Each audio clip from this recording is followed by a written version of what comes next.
Saludos a todos y bienvenidos a mi canal.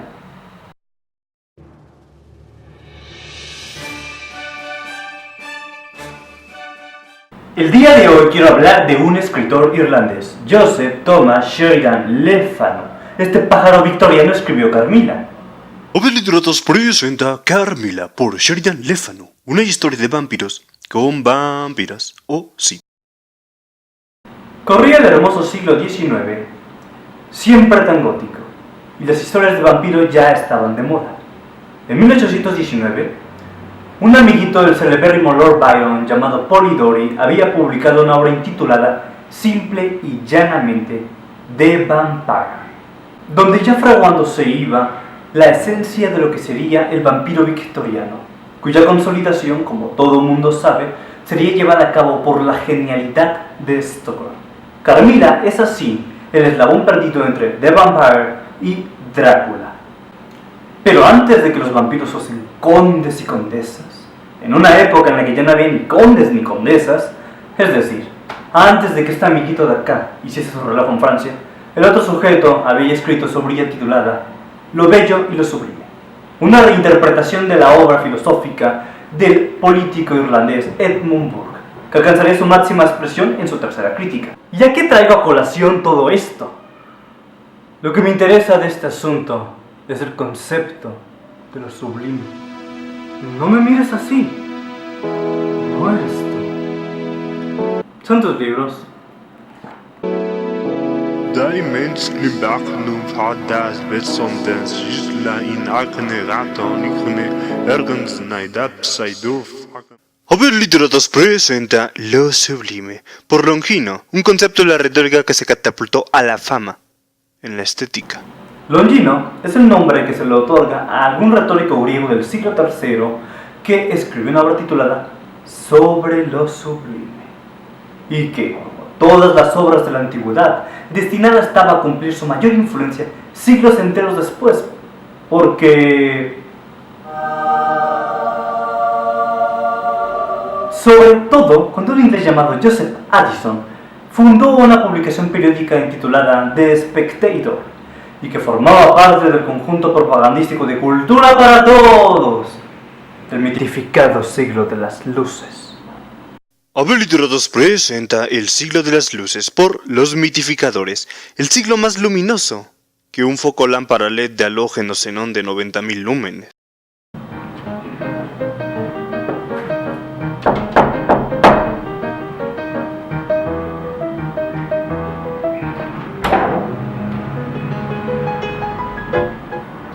Excuse me, do you have philosophy in your home? No, I don't. Okay, take this. Thanks. Thank you. Please, how much culture do you need for use a simple phrase correctly? My job is very hard, but somebody has to do it.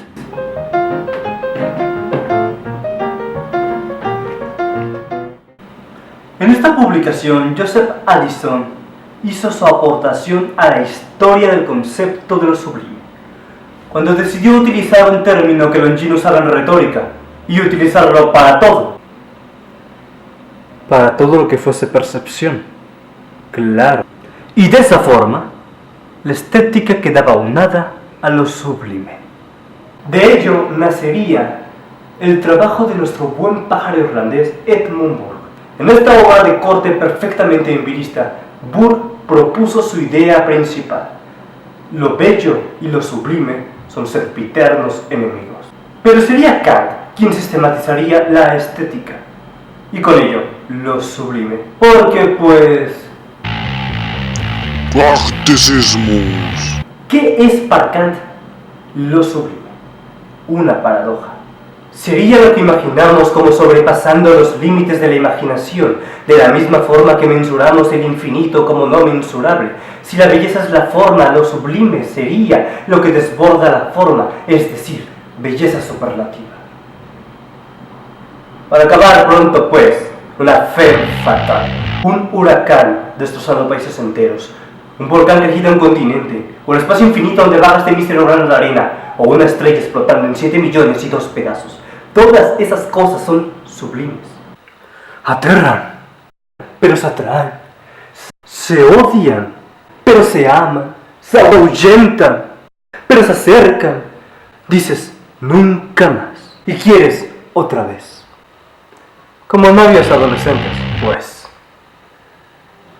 Y si me preguntan a mí, la constitución típica del vampiro como una cosa diabólicamente atractiva no es más que la encarnación literaria que el concepto de lo sublime se hizo. Tan propio del romanticismo porque alcanza su expresión literaria en el personaje vampírico. Así que volvemos un poco en pos de ese mundo, el mundo donde transcurre la historia, Estiria, en la época en que Estiria era un ducado, donde un señor inglés, otrora casado con una dama estiria, tras retirarse del ejército austriaco, ha comprado un castillo medieval para vivir con su hija, Laura, una chica de 19 años que nos cuenta cuán aburrida y solitaria es su vida en el literal sublime bosque que es Estiria, donde alguna vez la poderosa familia Karnstein había vivido. Una noche, mientras ella y su padre se encontraban en el castillo, una diligencia pasó frente a ellos y se accidentó dándose de bruces contra un árbol.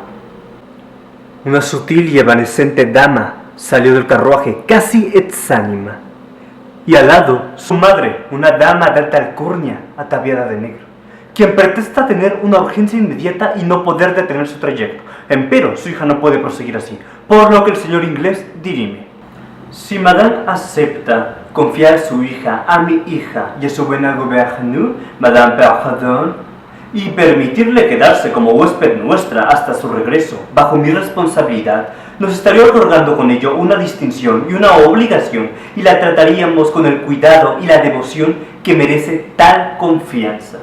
Eso es lo que dice el señor inglés, aquí.